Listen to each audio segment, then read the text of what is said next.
네, 김이 죽은 깨를 없애드립니다. 이런 광고 많이 보셨죠?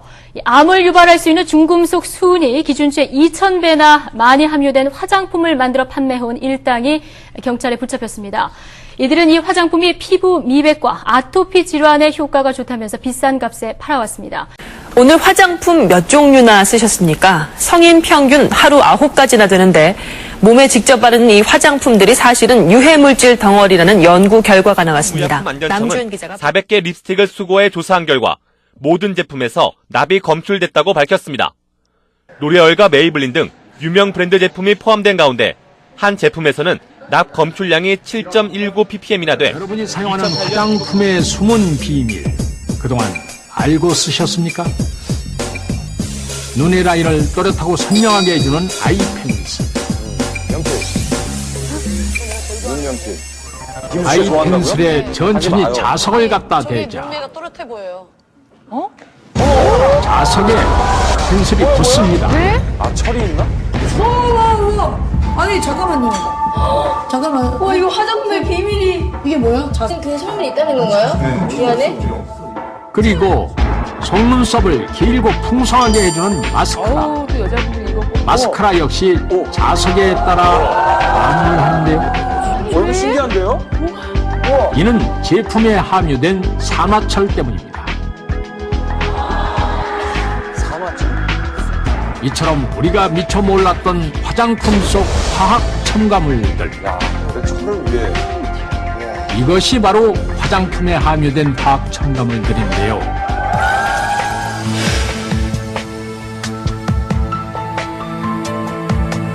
많이 발라서 얼굴이 하얘지는데 오랫동안 쓰면 이제 피부가 괴살되죠. 피부가 썩는 겁니다. 그래서 그런 걸 저는 절대 못 쓰게 돼요.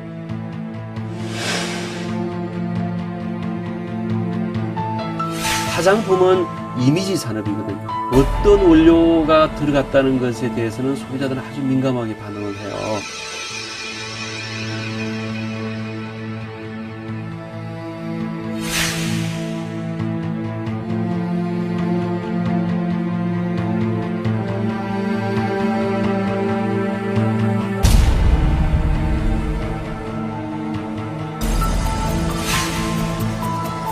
피부를 통해서도 이런 유해물질이 들어오게 되면은 우리 몸속에 여러 가지 질병과 암을 일으킬 수 있는 이런 원인이 될 수가 있습니다.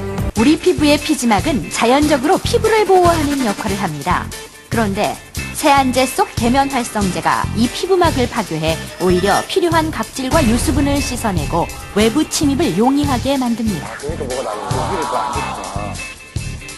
그리고 계면활성제는 4-5겹으로 층을 이루어 피부를 보호하는 각질층마저 과도하게 벗겨내 결국 피부 질환을 유발할 수도 있는 것입니다. 일본 후생노동성은 1975년부터 지금까지 건강장애에 대한 조사를 실시하고 있는데요. 피부과를 찾은 환자들을 모니터한 결과 질병의 가장 큰 원인이 합성 계면활성제라고 발표했습니다. 皮膚から毒が入るっていうことなんでしょうか。場合によっては大変怖いことになるということで、リポーター橋本雅子さんです。はい、おはようございます。今日のテーマはこちら。経皮毒、読んで字のごとく、皮膚を経て入ってくる、毒。はい、皮膚を経て入ってくる毒ということで、そういう意味なんですね。口に入る水や食べ物に関しては気をつけておられる方も多いと思うんですが、実はですね、皮膚からも有害な化学物質が吸収されていることがあるんです。まずは実際にあった症例からご覧ください。看護短期大学の宮城先生にお話を聞いてみました。シャンプーとかリンスに含まれているですね、化学物質が皮膚から侵入して体の中でいろいろな有害な作用を表したというふうに考えられます。有害な化学物質が皮膚から入ってくると、そして体の中でいろいろな悪い作用を示すということを経皮毒というふうに呼んでいます。経皮毒、山下さんが使っていたシャンプーやリンスには多くの合成化学物質が含まれていました。それらの化学物質は皮膚から体の中に入り、血液やリンパ液に溶け込みます。これを経皮吸収と言います。経皮吸収。山下さんの場合、血液やリンパ液に溶けて子宮に運ばれた化学物質の中に有害なものがあったため、ホルモンのバランスが崩れ、様々な症状が引き起こされることになったのです。しかも実はこの経皮毒、子宮以外の臓器にも影響を及ぼすと言われているんです。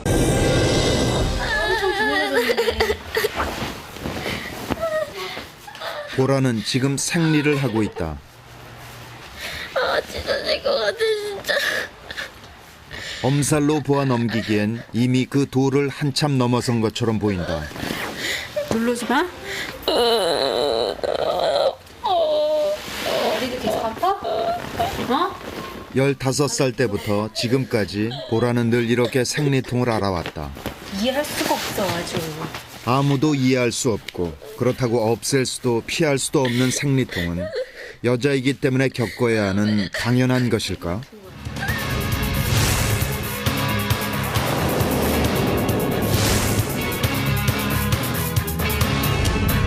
뭐가 있는 것 같아서요. 그것 좀 꺼내줬으면 좋겠어요.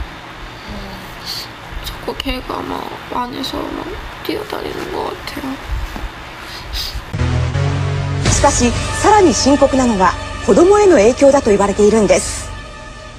アトピー性皮膚炎とか生まれつき喘息を持って生まれてくるとか、そういうことがですね、最近かなり増えてます。母親が皮膚からですね、有害なものを取り入れて、それが本人に影響が出なくても妊娠した時にですね、血液中に溶け出してきて胎児に影響する。つまり現代の子供たちは生まれる前からお母さんの体内で経皮毒の影響を受けている可能性があるのです。 하루에 한 번은 꼭 사용하는 샴푸. 지금부터 그 놀라운 정체를 공개합니다. 하지만 이 같은 합성 계면 활성제가 장시간 노출될 경우 만성적인 독으로 쌓여갈 수 있는데요. 실제로 이 합성 계면 활성제로 어독성 실험을 해봤습니다. 금붕어가 신나게 헤엄치고 있는 어항 속에 합성 계면 활성제가 함유된 화학 샴푸의 수용액과 천연 샴푸 수용액을 리터당 5g씩 넣어보고 관찰해 봤는데요. 그랬더니 잠시 후 천연 샴푸 속 금붕어는 움직임이 활발한 반면 화학 샴푸 속 금붕어만이 움직임이 멈춰버렸습니다. 사람에게 노출되는 합성 계면 활성제 또한 안심할 수만은 없는 상황일 텐데요. 피부에 쉽게 침투를 할 수 있기 때문에 간, 폐, 뇌에 장기간 머물러서 어린애들의 비염, 천식, 아토피의 악화에 영향을 줄 가능성도 있게 됩니다. 또 사카시타 사카의 박사는 쥐 실험을 통해 합성 계면 활성제의 위험성을 뒷받침했습니다. 쥐의 털을 제거하고 한쪽에는 합성 계면 활성제가 들어가 있지 않은 천연 샴푸를, 한쪽에는 합성 계면 활성제가 함유된 합성 샴푸를 피부에 바른 후 관찰한 결과입니다. 7일이 지나자 합성 샴푸를 바른 쥐의 등에서 출혈이 일어났으며 10일 후에는 털이 모두 빠지고 진피가 벗겨졌다고 합니다. 반면 10일이 지나도 아무런 변화를 보이지 않는 비누 샴푸 쪽의 쥐. 보통 건강한 사람의 피부는 약산성으로 4.2에서 5.9 사이의 산도를 유지한다. 비누 사용 후 바로 세안을 했던 참가자의 경우 산도의 차이가 거의 없었으나 비누를 발랐던 한 실험자의 경우 바른 후에 피부 산도가 8.3까지 증가했다.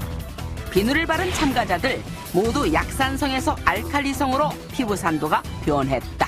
알칼리성이나 피부가 중성화가 오래 지속되면은 여러 가지 피부 보호막이 손상돼서 여러 가지 알레르기성 피부 질환에 잘 걸릴 수가 있고 또 건성성취 같은 습진성 질환에 잘 이완이 될 수가 있습니다. 그렇다. 중성 비누 같은 특수한 비누를 제외한 시중에 파는 대부분의 비누는 알칼리성을 띈다.